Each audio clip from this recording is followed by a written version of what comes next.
Alright, so we're going to go over these problems. The first one I have is 2/5 plus 5/10. Now as we're putting these together, I always start with 1. I'm always going to start with 1.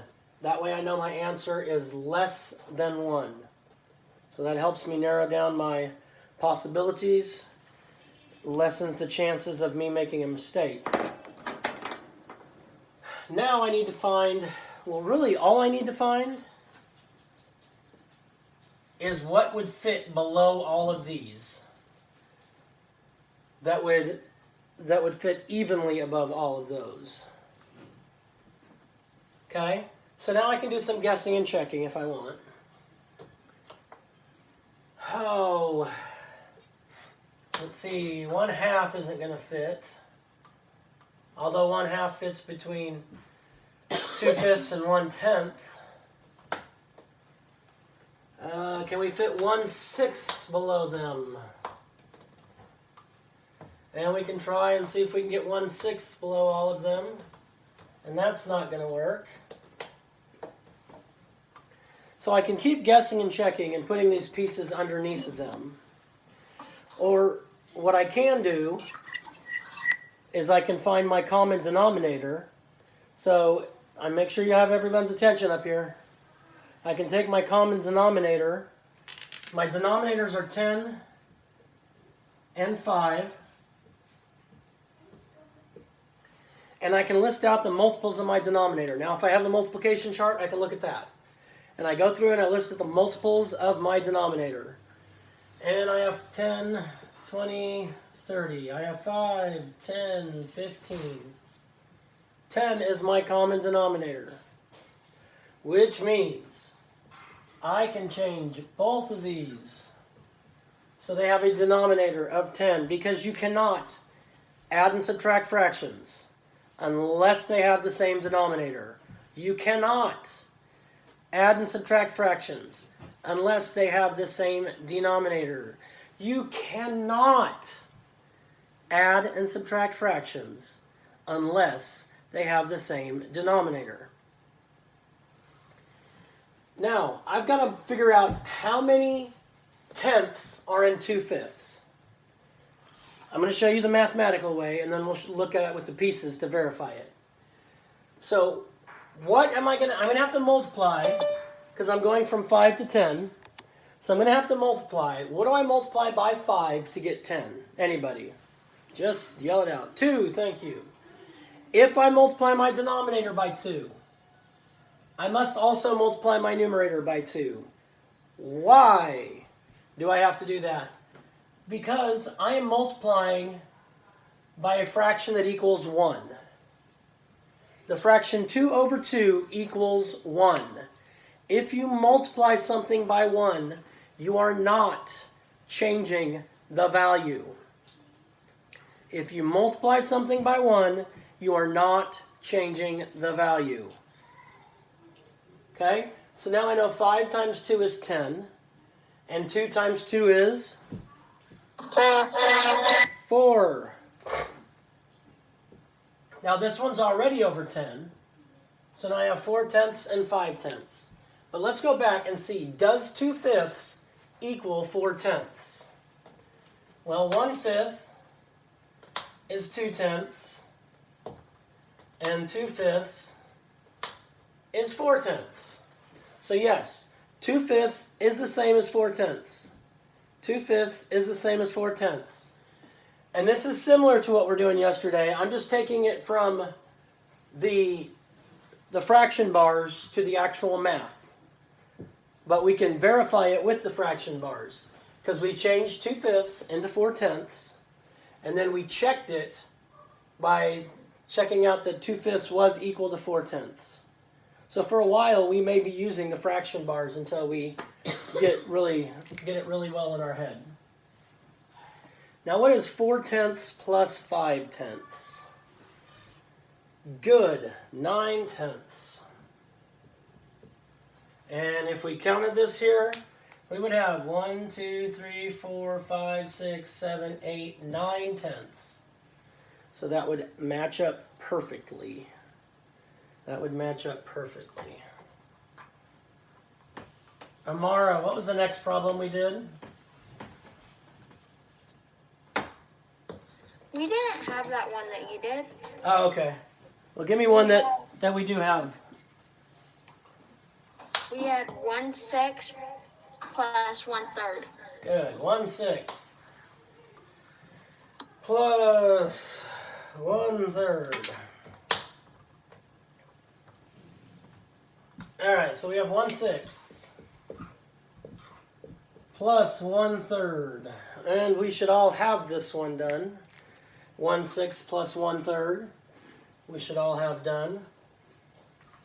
Now, can we add these the way they are currently written? The answer is no, we cannot add these the way they are currently written. And why we cannot add those the way they are currently written is because they don't have the same denominator.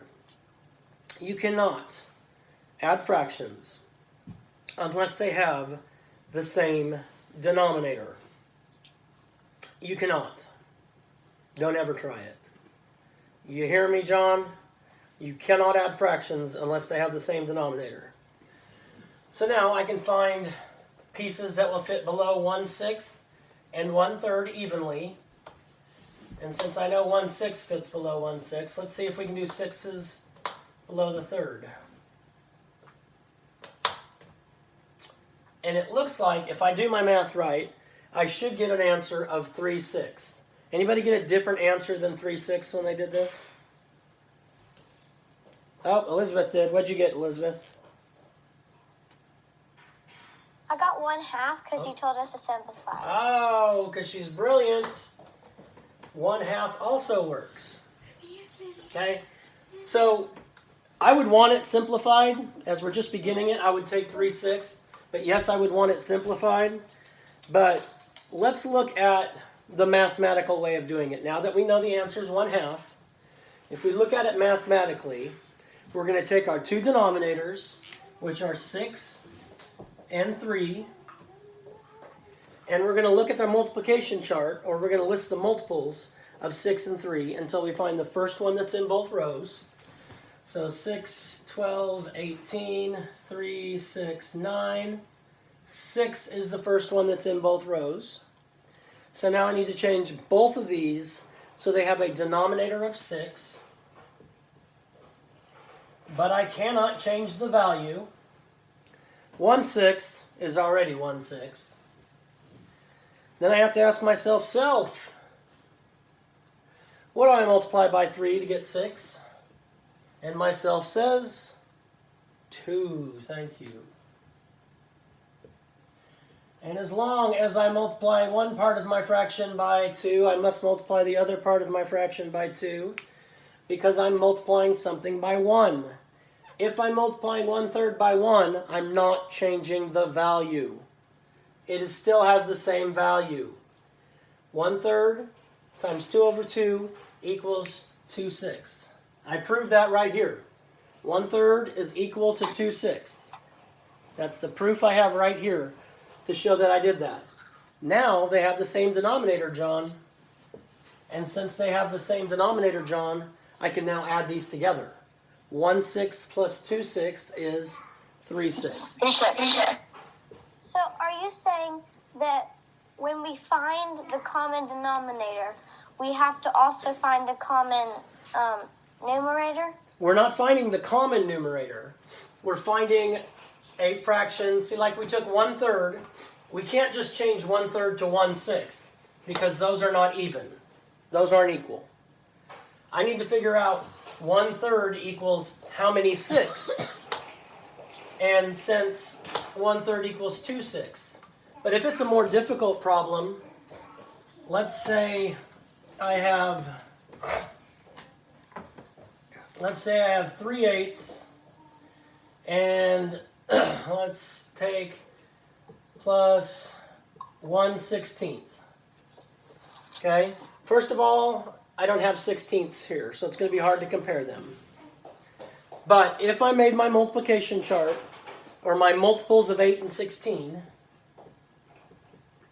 I'm going to find 16 as my common denominator, which would mean I'd have to change both of these so that they're over 16. So whatever I have to multiply by 8 to get 16, I have to do that to both the numerator and denominator. I don't have the fraction pieces for 16, so it's not going to be easy for me to do. But since I have to multiply 8 times 2 is 16, I must also multiply my numerator by 2. And 3/8 is the same as 6/16. And if you think about it on a test, if you had a test and one person had a test that had 8 problems and they got 3 right, and somebody else had a test that had 16 problems and they got 6 right, it's the same grade. If I picked up Maddox and I threw in 3/8 of a mile and he fell and hit the ground really hard, or I picked up Maddox and I threw him 6/16 of a mile and he hit the ground really hard, he went the same distance. But he bled more the other way. Wah, ha, ha, ha, ha. All right, let's look. What was one of the next ones we did? It was 5/6 plus 1/2. 5/6 plus 1/2. If you haven't done it, build it on your desk with your pieces. So we have 5/6.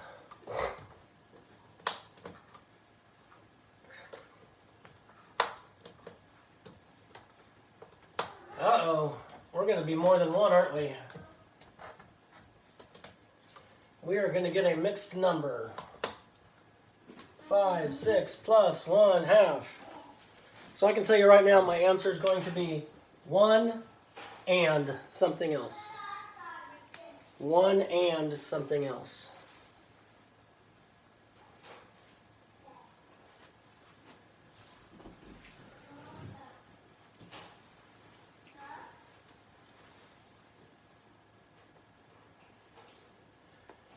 All right, 5/6 and 1/2. Let's see if we can. Oops, somebody here said thirds will work. Let's see, 1/3, 2/3, 3/3. So that's our 1. 1 and. Oh, it looks like it's going to be 1 and 1/3. So let's check it. Mathematically, we're going to check it. We're going to take our denominators, 6 and 2.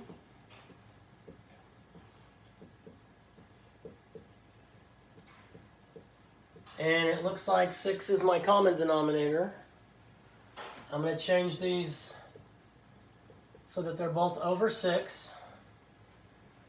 Well, 5/6 is already over 6. Then I have to figure out how many 6 are in 1/2. So what do I have to multiply by 2 to get 6? 3.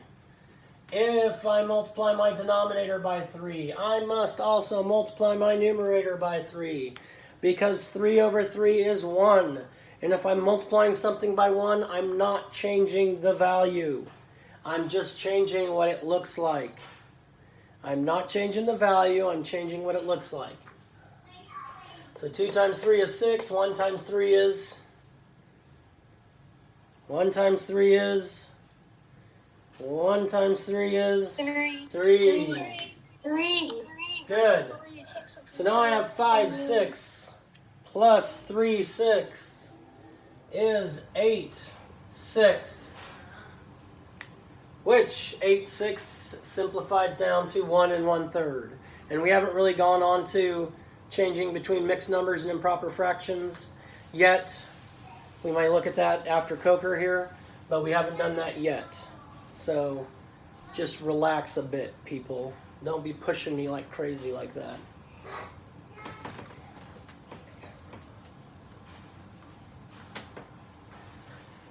All right, let's do one more together. And then I'm going to give you some to try on your own. So what was one of the other ones we did yesterday?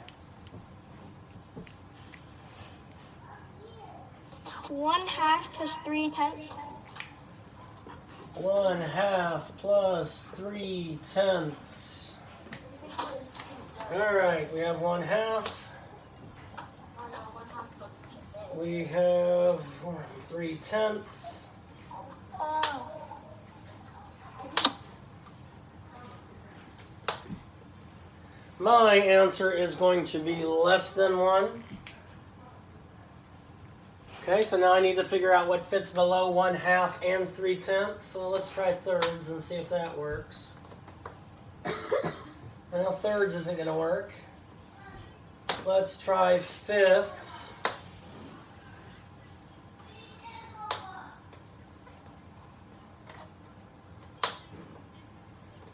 Oh, looks like my answer should be 4/5. My answer should be 4/5. Well, let's check it out. So how many, I need to change these so that they both have a common denominator. Anybody got an idea what the common denominator might be? Excellent, it is 10. And pretty soon you're going to do these where you'll figure out the common denominator pretty easily.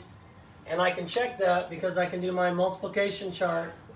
If you use your multiplication chart, it makes your life very much easier, because now I can go down the rows that start with 2 and 10 and find the first one that they have in common, which is 10. And since they both have a 10 in common, we have to change them both to 10. 3/10 is already over 10. What do I have to multiply 2 by to get 10? 2 times 5 gives me 10. If I multiply my denominator by 5, I must also multiply my numerator by 5.